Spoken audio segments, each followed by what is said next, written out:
इयत्ता चौथी, विषय मराठी, कविता 19वी. हे कोण गे आई?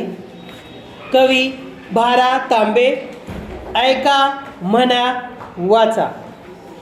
नदीच्या शेजारी गडाच्या खिंडारी, झाडांच्या ओळीत वेळूंच्या जाळीत. नदीच्या शेजारी गडाच्या खिंडारी, झाडांच्या ओळीत वेळूंच्या जाळीत. दिवसा दुपारी जांभळी अंधारी, मोडके देऊळ त्यावरी पिंपळ. दिवसा दुपारी जांभळी अंधारी, मोडके देऊळ त्यावरी पिंपळ. कोण गे त्या ठाई राहते गे आई? कोण गे त्या ठाई राहते गे आई? कोण गे त्या ठाई राहते गे आई? कोण गे त्या ठाई राहते गे आई? चिंचांच्या शेंड्यांना वडाच्या दाढ्यांना, ओढुनी हालवी कोण गे पालवी. चिंचांच्या शेंड्यांना वडाच्या दाढ्यांना, ओढून हलवी कोण गे पालवी.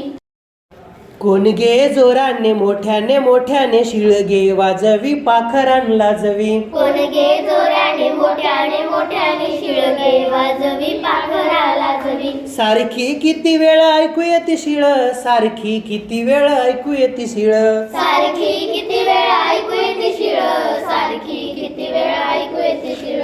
वाळली सोनेरी पाने गे चौफेरी, मंडळ धरुनी नाचते ऐकुनी. वाळली सोनेरी पाने गे चौफेरी, मंडळ धरुनी नाचते ऐकुनी. किती मी पाहिले इतकेची देखिले, झाडांच्या सावल्या नदीत कापल्या. किती मी पाहिले इतकेच देखिले, झाडांच्या सावल्या नदीत कापल्या. हाका मी मारिल्या वाकुल्या ऐकिल्या, हाका मी मारिल्या वाकुल्या ऐकिल्या. कामी मारिल्या वाकुल्या ऐकिल्या, कामी मारल्या वाकुल्या ऐकिल्या. उरात धडधडे धावता मी पडे, पळालो तेथून कोण ये मागून. उरात धडधडे धावता मी पडे, पळालो तेथून कोण ये मागून. कोण गे त्या ठाई राहते गे आई? कोण गे त्या ठाई राहते गे आई? कोण गे त्या ठाई राहते गे आई? कोण गे त्या ठाई राहते गे आई? नदीच्या शेजारी गडाच्या खिंडारी, झाडांच्या ओळीत वेळूंच्या जाळीत. नदीच्या शेजारी गडाच्या खिंडारी, झाडांच्या ओळीत वेळूंच्या जाळीत. कोण गे त्या ठाई राहते गे आई? कोण गे त्या ठाई राहते गे आई? कोण गे त्या ठाई राहते गे आई? कोण गे त्या ठाई राहते गे आई? कोण गे त्या ठाई राहते गे आई? कोण गे त्या ठाई राहते गे आई? कोण गे त्या ठाई राहते गे आई? कोण गे त्या ठाई राहते गे आई? कवितेचा अर्थ. एक लहान मुलगा आईला सांगत आहे, नदीच्या शेजारी एक किल्ला आहे.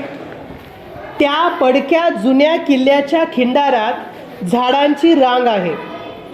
तेथेच बांबूंचे बेट आहे. तेथे एक जुने मोडके देऊळ आहे. त्या देवळावर एक पिंपळाचे झाड आहे. भर दुपारी दिवसाढवळ्या तेथे जांभळा गडद अंधार असतो. अशा त्या भयावह ठिकाणी कोण राहते? अगं आई, हे मला सांग. अगं आई, चिंचेच्या शेंड्यांना आणि वडाच्या पारंब्यांना व पानांना ओढून कोण हलवत राहतो? तिथे मोठमोठ्याने जोरात पाखरांना लाजवणारी शीळ कोण वाजवते आहे? कितीतरी वेळ एकसारखी ती शीळ मला का ऐकू येते ते सांग. झाडांची वाळलेली सोनेरी पाने झाडाभोवती चौफेर पसरली आहेत. वाऱ्यामुळे हा पाचोळा फेर धरून झाडाभोवती नाचतो आहे, हे मी पाहत आहे. आई ग, मी इतकेच बघितले की झाडांची सावली नदीच्या पाण्यात थरथरते आहे. मी त्यांना हाका मारल्या, त्यांचा मला प्रतिध्वनी ऐकू आला, हे मी ऐकले. मी घाबरलो, माझ्या छातीत धडधडले. मी धावत धडपडत तेथून पळालो, पण माझ्या मागून कोण येत होते? आई, माझा पाठलाग कोण करीत होते? शब्दार्थ. गडाचे खिंडार, किल्ल्याचा अरुंद रस्ता. ठाई म्हणजे ठिकाणी. वडाची दाढी म्हणजे वडाची पारंबी. ओढुनी म्हणजे ओढून. पाखरान म्हणजे पाखरांना किंवा पक्ष्यांना. चौफेरी म्हणजे सगळीकडे. मंडळ म्हणजे गोलाकार. इतके म्हणजे एवढे. देखिले म्हणजे पाहिले. सावल्या म्हणजे सावल्या, कापणे म्हणजे हलणे, कंप पावणे किंवा थरथरणे, वाकुल्या ऐकिल्या म्हणजे प्रतिध्वनी ऐकला, उरात म्हणजे हृदयात. कविता 19वी हे कोण गे आई या कवितेचे संपूर्ण स्वाध्याय पाहूयात. प्रश्न पहिला, एका वाक्यात उत्तरे लिहा. 1. पाखरांसारखी शीळ कोण वाजवीत आहे? उत्तर, पाखरांसारखी शीळ वारा वाजवीत आहे. 2. कवी म्हणजेच मुलगा घाबरून का पळाला? उत्तर, कवीने नदीच्या थरथरत्या पाण्याला हाका मारल्या तेव्हा त्याला प्रतिध्वनी ऐकू आल्यामुळे तो तेथून घाबरून पळाला. 3. कवितेत घडलेल्या सर्व घटना कोणामुळे घडल्या?